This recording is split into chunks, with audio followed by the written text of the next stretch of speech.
Hi, how are you? It's lovely to see you. I hope you're looking after yourself. Now, in last week's vlog, I left you as I was eating my way through Himalayan balsam. Actually, you do have to be careful with that plant if you've got any sort of kidney problems, that it's not good to eat too much of it. However, I'm alive and well. And I have been doing some other foraging actually this week. I have foraged sloes. There have been sloes everywhere, and so I'm going to start making the gin this week ready for Christmas. I love sloe gin. All boaters, I think, love sloe gin. But I also left you after we were stuck in Ramsey.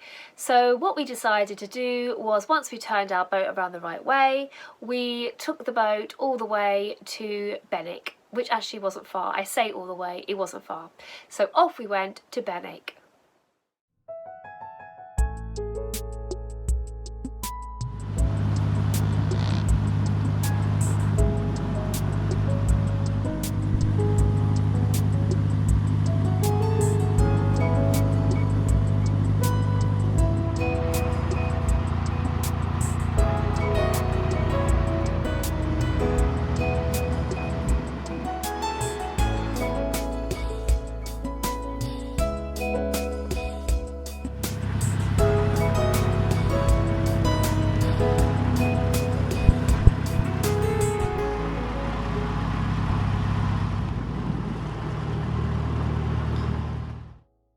The village of Benwick has a population of around 900.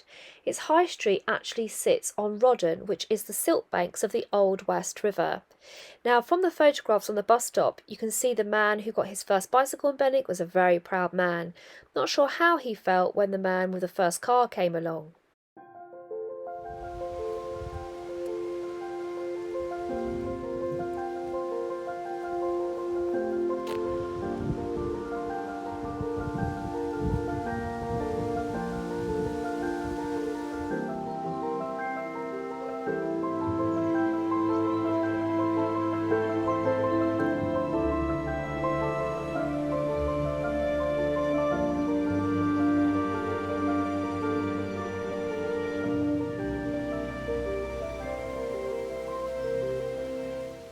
So I put my phone in the gap at the top of the door to take a closer look. And I'm not sure. Was that a bat?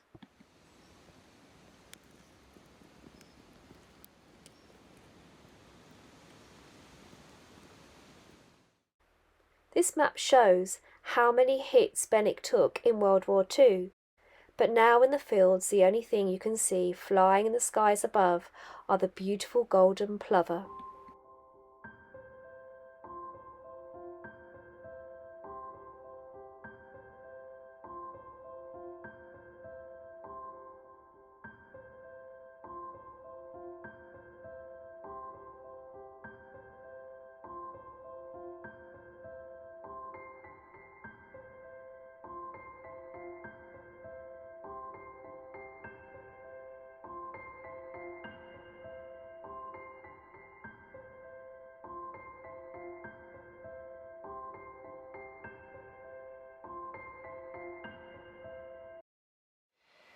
But while we were in Benwick, the weather started to change. We had high winds and lots of rain was forecast.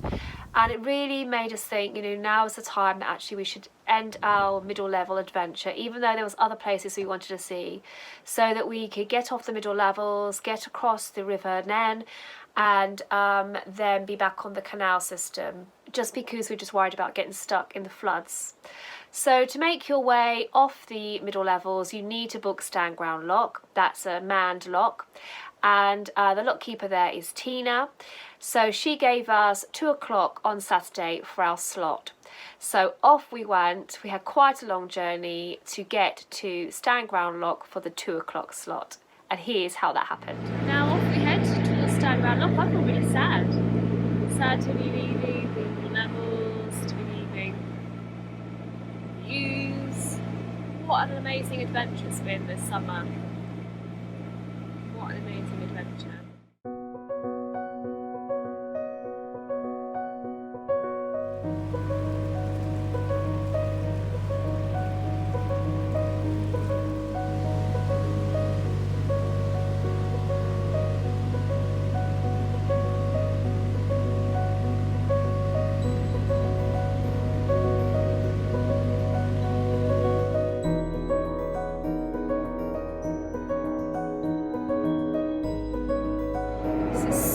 cold outside on the stern deck, I'm actually going into the winter storage to try and find our woolly hats. Here we go, into winter storage, which is under the sofa. Here we go.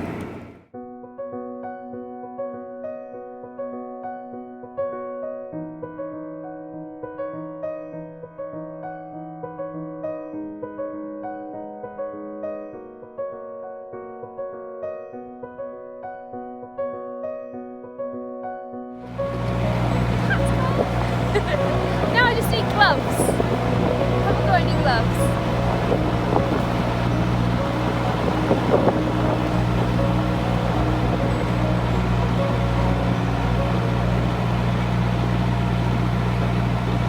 The sun is trying to get through. So it's raining and we're approaching a lock. I think this is the only lock until we get to the big Stanground Lock. It's open, which is good.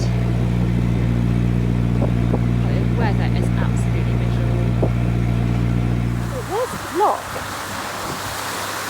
It's like grinding coffee without the nice cup of coffee at the end.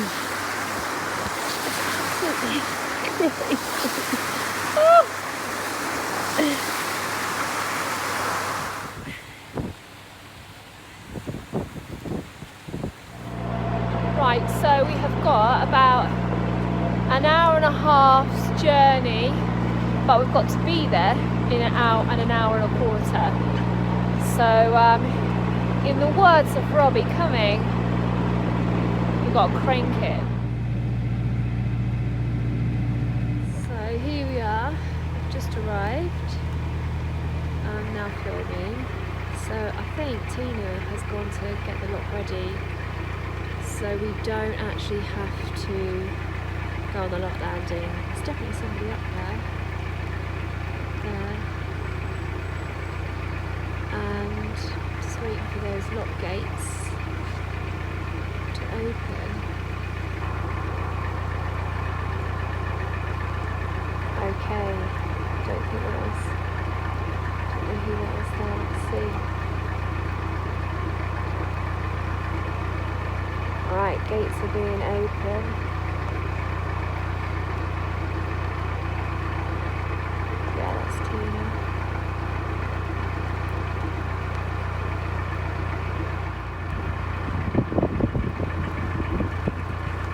So here we go. I feel really guilty that we're making Tina come out today in the weather.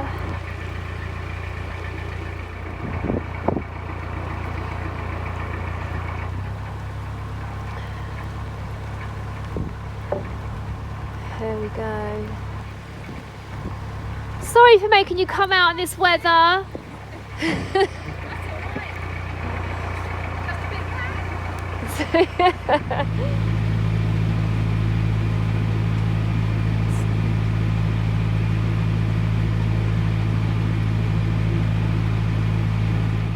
It's really lovely being back on the River Nene. I absolutely love this river. It's really beautiful, and even though I really miss the middle levels, it's nice to start our new adventure, and I'm really looking forward to our autumn and winter cruising. So the weather did dry up, we have had some sunshine, so Zephyr and I could get out and explore the autumn treats that nature has to offer. Okay, so I was on the path, and from this distance I spotted what initially I thought was a bird sitting in the little bush over there. But let's have a closer look.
So another autumn treat that I've discovered actually on my walks this week, which you can eat and forage, is Jerusalem artichoke. So when I finish doing this vlog, I'm going to go for a walk and I'm going to dig up one of the Jerusalem artichokes, and you can see in next week's vlog what I do with it, if it tastes good, what it looks like. And we can see if we can forage a new food. I also have another dilemma. I have my pepper. So if I just turn the camera slightly here on my greens, you can see my pepper. So it's grown really well. The question is, should I pick it now? Is it ready now? I have no idea. I've never grown a pepper before. Or if I left it, could it be sort of Guinness World Record sort of standard size pepper? So while I let you ponder that one, it's time for the Mindful Cruise. So sit back, relax and enjoy. Look after yourself, take care, and please come and join me next week. Bye!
Autumn sky of golden orbs, scanning the changing fields below. Bats hang asleep, leaves fail to keep their greens as they put on their flamy glow. Dogrose encounters a change of her own as gall wasp bejewels her with mossy gems that sway to and fro when the wind cares to blow and shake her prickly stems. Then the autumn sky, evening clothed in hues of pumpkin and plummy attire, waits outside as we reside inside to sit by the fire.